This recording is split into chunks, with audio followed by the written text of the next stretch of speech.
In the morning when I rise, give me Jesus.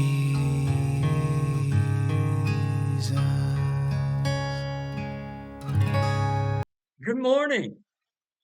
Well, do you talk about Jesus? See, that's evangelism. It's very simple. Is Jesus your life? Then just talk about him. Philip was in the chariot with this Ethiopian, and he was reading out of the prophet Isaiah.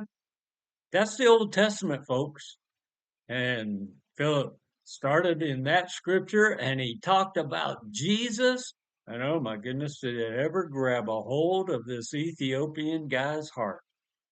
Do you remember when Jesus was walking with some folks after he raised from the dead? They were on their way to their home in Emmaus. You might hear the story, the road to Emmaus. Jesus comes and joins them, and they didn't recognize that it was Jesus. And Jesus shared with them scriptures that were talking about Jesus. Well, that's Old Testament. Folks, the whole Bible is about Jesus. Evangelism is very simply talking about Jesus. Oh, share what you read in the Bible with others who would want to hear about life, rich, abundant life, because Jesus is the way, the truth, and he is life. And so Philip was given life to this Ethiopian. The Ethiopian was grabbed in his heart. And now, today, we're going to see what happened. We're in Acts chapter 8, and I'm going to read verses 36 to the end of the chapter. Here's what they say. As they went along the road, they came to some water, and the eunuch said, "Look, water, what prevents me from being baptized?" He wanted to be baptized. Oh, I know folks who come to the front of the church, they repeat the preacher's prayer, but then when it comes to baptism, oh, they're shy about that. They don't want to get their clothes wet. They don't know what people will think of them. This Ethiopian guy got saved, really saved. He said, "There's a mud puddle. Can I get baptized?" And here's how Philip answered. Philip said, "If you believe," are you listening, "with your whole heart, then you may be baptized."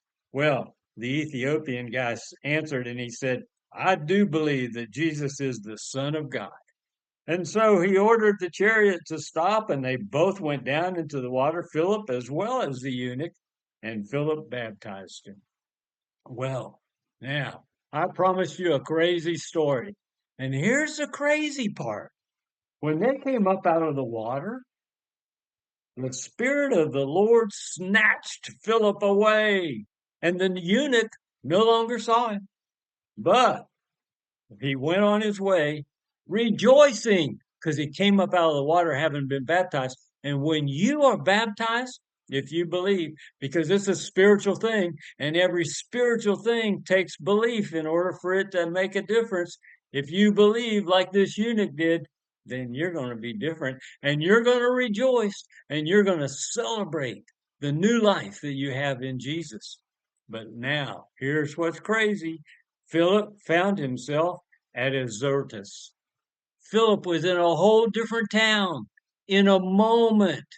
Do you remember when Jesus was in the boat with the disciples? The storm was raging, and when Jesus got into the boat, immediately the storm ended. And here's the crazy part. They were at the other side of the lake. Well, Philip was in a whole nother town. And as he passed through, he kept preaching the gospel to all the cities until he came to Caesarea. David Hogan, who's a missionary in Mexico, tells the testimony of how that very thing happened to someone he was ministering to in a moment. They were gone from where they had been, and they were in a place brand new. I believe that's how we're going to travel in the kingdom. Now, you meditate on that for a while until we get together again tomorrow. I look forward to being with you as we start chapter 9. I'll see you then. Give me Jesus. Give me Jesus.